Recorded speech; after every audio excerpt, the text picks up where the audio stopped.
Is there a brewing racial crisis within America's COVID-19 pandemic?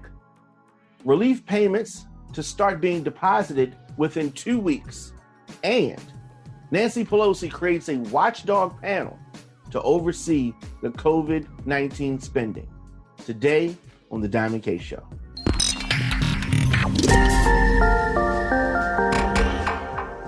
Episode 413 of the program. Welcome back.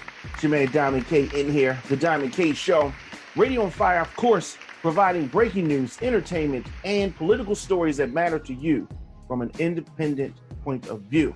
Finally, after lying and calling the COVID-19 epidemic a hoax or something that the left was using for impeachment, or claiming that it would go away when the sun came out or when the weather warmed up, or that it was just like the flu, or we'd be ready to open up by Easter, or that he felt good about some anti-malaria drug. The President Trump, may finally be facing the facts.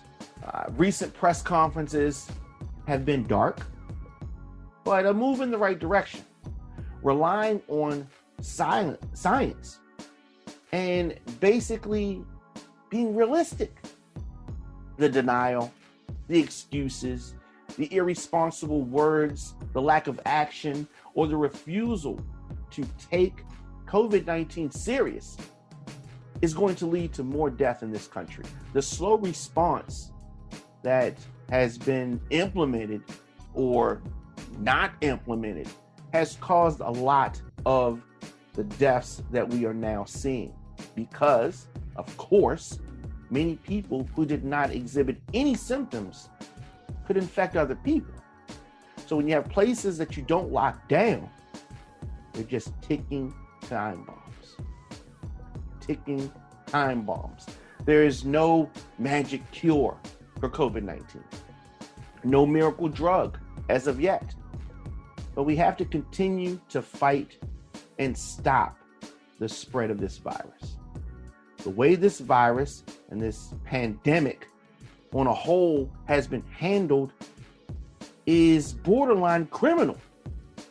The president and his supporters dismissed this as the flu. Remember, not that long ago, our friends in conservative media have been pushing this air of deniability, just acting like it's over there but not over here when we're in the same country. A virus is not going to respect any borders. It's not. Many of Trump's supporters, the ones that hang on his every word, are still downplaying this pandemic. But as time goes on, they're not going to be able to continue to deny what is right in front of them. There are people with coronavirus, COVID-19, in every state in this country.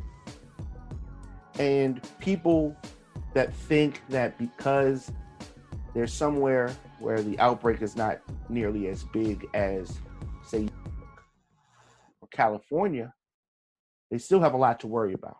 And because it's not there right now does not mean that it is not coming there. And just because you don't see a mass breakout of it doesn't mean that it's not there, because people can infect others without symptoms. Finally, Atlanta, Georgia, Florida, Mississippi, places where they've been denying or downplaying, still having spring break, still having people going out, encouraging people to go out. They're finally placing people on a stay-at-home order. Now, Trump is not doing this on a national level. He's putting it off to the governors because he wants to have plausible deniability in everything. And that's just the president. You listen to the Diamond K Show here on Radio on Fire. Stay tuned. We'll be back after this.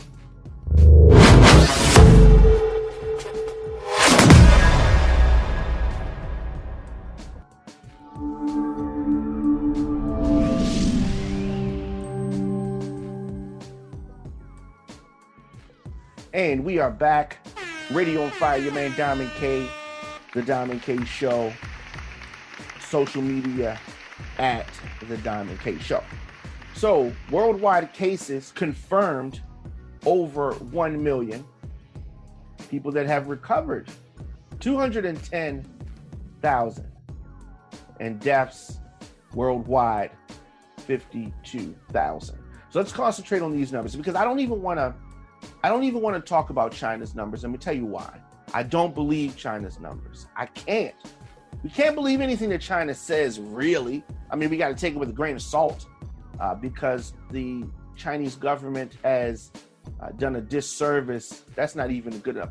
The Chinese government has acted in a criminal way, the way that they withheld information. So I can't really trust the numbers of China. And this is not a slight against the people of China, but the government and the way that information is dispersed. I can't trust it. So what we say, and people say that America has the largest numbers of COVID-19. I don't know that to be true. How do we know that China still does not have the largest numbers, but they're not revealing it? When this pandemic was starting, China was not revealing information or withholding information or stopping whistleblowers from talking about information. So they could be doing the same thing now. I don't know that. But let's talk about the confirmed cases in the United States. Currently, 243,229 cases. 10,000 have recovered. We've had almost 5,800 deaths. Almost 5,800. And when you look at a place like Florida, COVID-19 cases started to soar this week. Right now, they have, just under 8,000 cases. Deaths have past 100. The most recent model is suggesting that COVID-19 cases in Florida will peak in early May. This is happening because Governor DeSantis has been slow in acting to protect the citizens of Florida. And he wants to blame that on Trump. I'm sorry. He's waiting for Trump to say something. And but the pressure became to be too much. And they finally have tried to put a lid on things. But now you're going to have Floridians feeling the impact of this slow action. Florida's cases surging over the last few days. And the stay-at-home order has not even gone into effect yet. But when it does peak, we're talking about May that this is going to peak. Who's going to be to blame? You're going to blame Obama for that? You can't blame Obama for that. This is the fault of, and Trump has successfully dodged it. It wasn't Trump, right? DeSantis, you should have done it. You were in charge. So who's going to take the blame for what's going to happen in Florida? That I guess blame is maybe the wrong word, but once we have separated and gotten through this crisis, and we really have to look back and prevent it from happening again. And hopefully, we are going to start to see things slowly trend down in Florida. But the death toll is rising as of this broadcast. 128 deaths in Florida and rising. So we talk about COVID-19, we talk about the reaction, the economic impact. The plan for payments was initially going to be 3 weeks from now. They were going to be depositing payments in people's accounts, the IRS. Treasury Secretary Steve Mnuchin announced today that payments were going to be a little bit early. This time, 2 weeks from now, they should be seeing these relief payments as much as $1,200 per person. So they're ahead of schedule, supposedly. But let's hear from Steve Mnuchin, who spoke at today's White House press briefing. We need to get money to small business and American workers, and that's what we're doing. The SBA and Treasury committed to get this program up and running tomorrow. And when Jovita says people working around the clock, we had both teams working till 4 o'clock in the morning and start working again today. We've heard feedback from lenders, community banks, regional banks, and we spent the last 24 hours making this system even easier. So this will be up and running tomorrow. I encourage all small businesses that have 500 or fewer people, please contact your lenders. Any FDIC institution will be able to do this, any credit union, existing SBA lenders, and fintech lenders. You get the money, you'll get it the same day. You use this to pay your workers. Please bring your workers back to work. If you've let them go, you have 8 weeks plus overhead. This is a very important program. So Mr. Mnuchin said that he was pleased to report that within 2 weeks, the first payments will be direct deposited. I'm also pleased to report the economic impact payments. I had previously said this would take us 3 weeks. I'm pleased to report that within 2 weeks, the first payments will be direct deposit into taxpayers' account. And as the president said, last night the president authorized me to say that anybody that has Social Security recipients won't need to file a new tax return, and we'll have that. If we don't have your direct deposit information, we'll be putting up a web portal so that you can put that up. It is a very large priority. The president has made clear we want to get this money quickly into your hands. Into the taxpayers' accounts. So, people that owe the IRS, the money that you owe is going to be deducted from that amount. You can immediately get that money. You can deduct it from what you owe the IRS immediately. If you don't owe us money, you'll get a refundable tax credit. So that is up and running. I'm also pleased to report we have the program up and running. We're taking applications from the airlines, from the cargo companies, and from national security companies. Initially, they said 3 weeks. Now it is allegedly going to be 2 weeks. Now, listen, I say allegedly because we've heard this kind of stuff before. We're going to see whether that really happens. He said, Mr. Mnuchin, that if we do not have your direct deposit information, we'll be putting up a web portal so you can put that up. And of course, they had to throw some type of a jab at the Obama administration, saying this: we're delivering on our commitments. Let me just say, when Obama sent out these checks, it took months and months. We'll see what happens. We'll see what happens. And as far as the web portal, people often want to speak about this is true, speak about the website crashing and issues that happened during the ACA. We'll see how the web traffic goes with this portal. There have been reports of all types of sites being down connected with the administration and what they're doing. So I'm gonna hold off on this judgment. We're going to see what happens. However, there is more that needs to be done, and the majority of this money is going to businesses and not to the American people per se. But getting some of these important, what they call national security companies like the airlines back on their feet is important. But it needs to be done the right way. There needs to be some oversight. And President Trump referenced some of this oversight.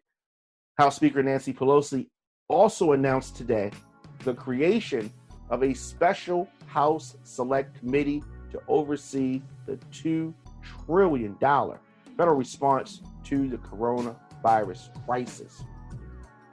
So Representative Jim Clyburn, the Democratic whip, the very influential Democratic whip, will lead the bipartisan panel, which will be authorized to examine all aspects of the federal response to the coronavirus and ensure that taxpayer dollars are being spent wisely and efficiently.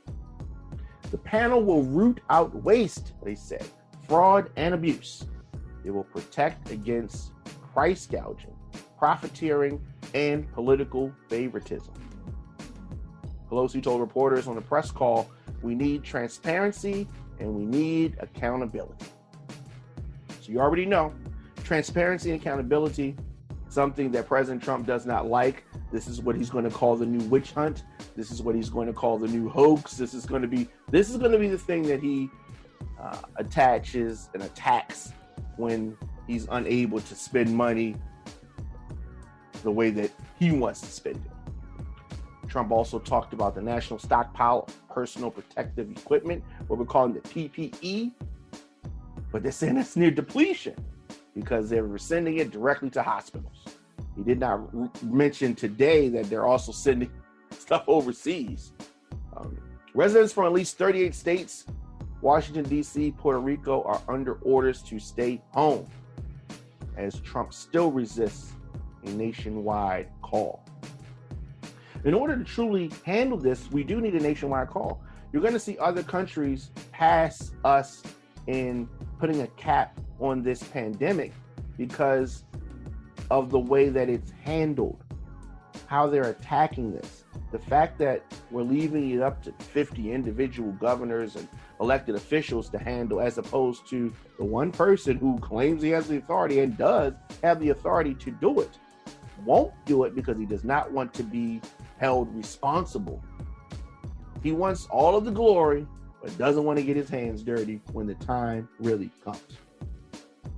We constantly hear him talk about, if it hadn't been for me closing the borders, then who knows what will be happening. But all you did was close the borders. There was no organization of PPE. There was no organization of ventilators. There was no organization of gloves or masks or gowns or gurneys or anything. There was nothing. If there is a break-in your complex, but it's not in your apartment, that doesn't mean that you do not need to lock your doors. That doesn't mean that you do not need to have a security system because someone hasn't broken in your house. It's close, and it could affect you because it is close. All of the states are connected, just like all of the places, all of the dwellings in your complex are connected. So what happens to one can affect all of you. And it's about preparation, and you can't prepare when something already happens, not effectively. So we need to be more proactive instead of reactive. And that's what this president is, reactive. But America needs some proactivity. All right. Trump also announced that he's going to take stronger action to compel private companies to provide needed medical equipment. A lot of these companies are not set up for this. So they have to do a lot of reconfiguring to get set up. But that is going to happen, and that is something that needs to happen. He needs to make a move, stand by the move. He does a lot of stone throwing and then hiding his hands. He's scared to really go there. He's scared to really go there because really he is in fear of his supporters. Because the whole Trump movement is not really about Trump. It's really about the supporters. He's just the figurehead for the moment. So, take a quick break. We're going to come back with more of the program after this.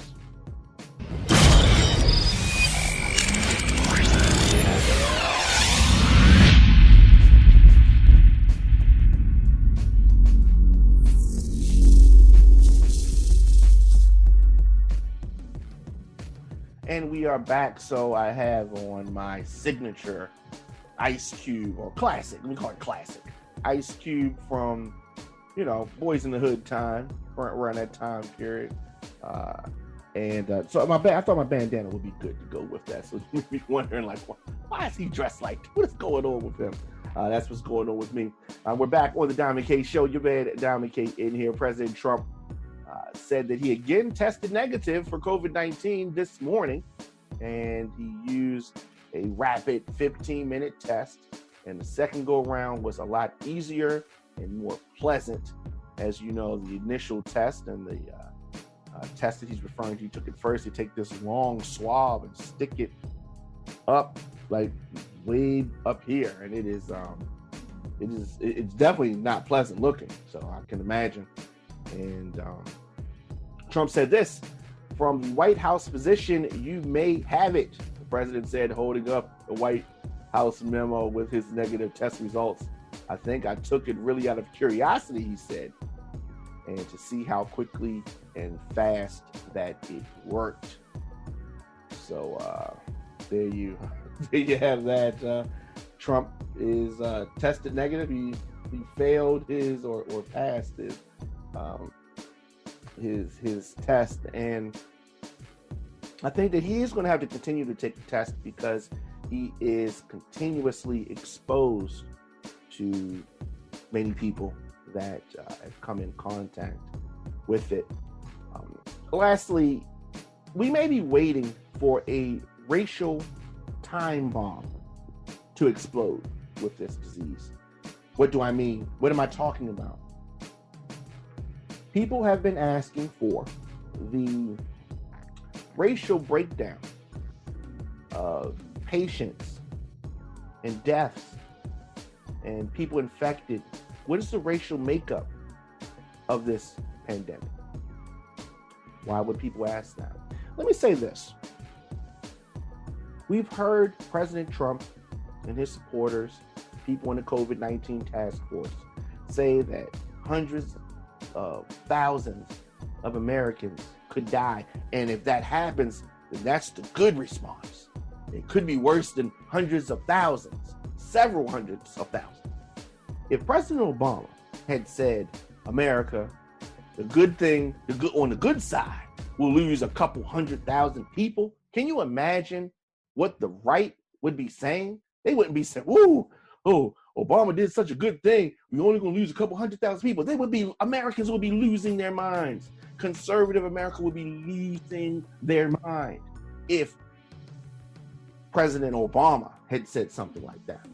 But Trump is who he is, and Trump has been allowed to get away with saying something like that.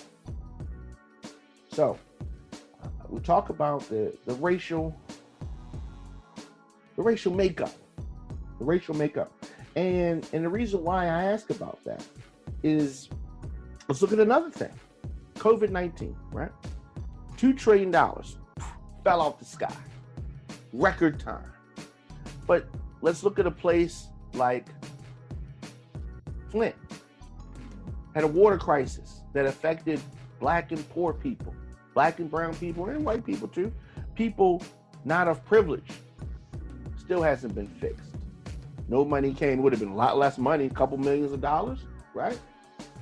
But because it did not affect the masses, because it affected mainly poor people, mainly Black and brown people, and some white people, was no big deal. No one really in Washington D.C. felt the need to pass a real bill, real accountability. Yeah, some people went to jail, but their water's still messed up, right?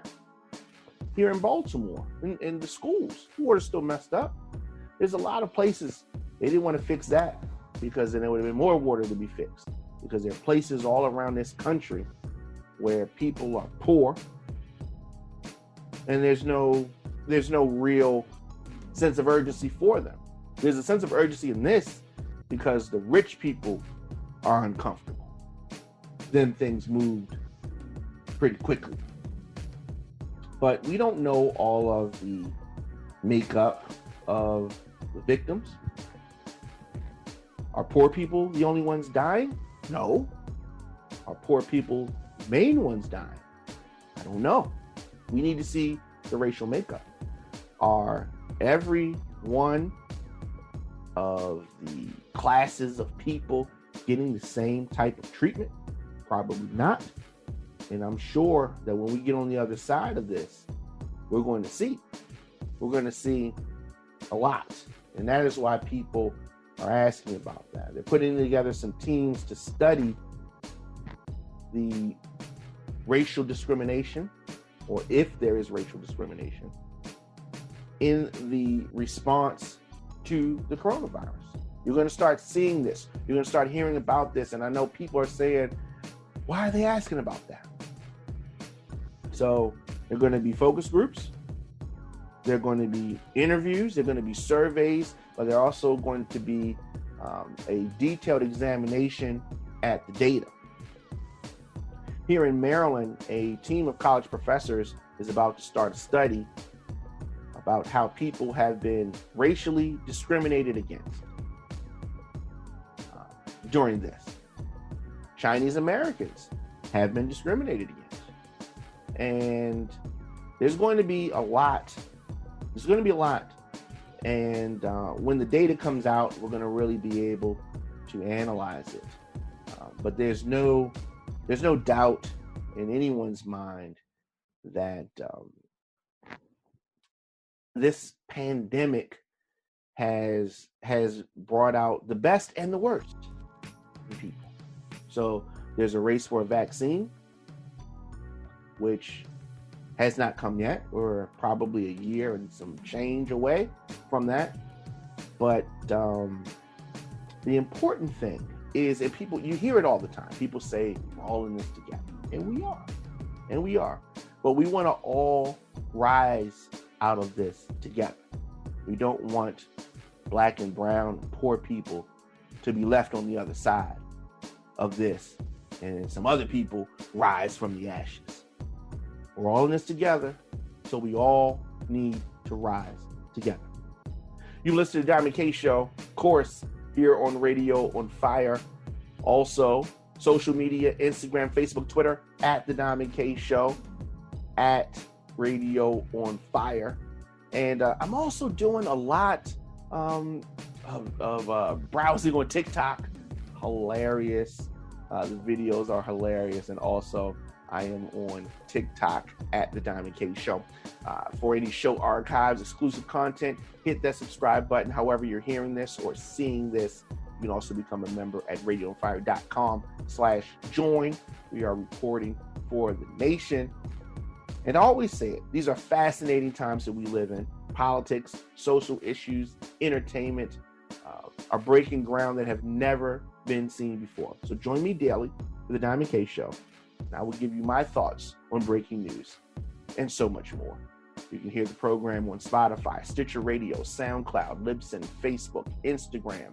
Just search the Diamond K Show or subscribe at youtube.com/DJ Diamond K. See you guys tomorrow.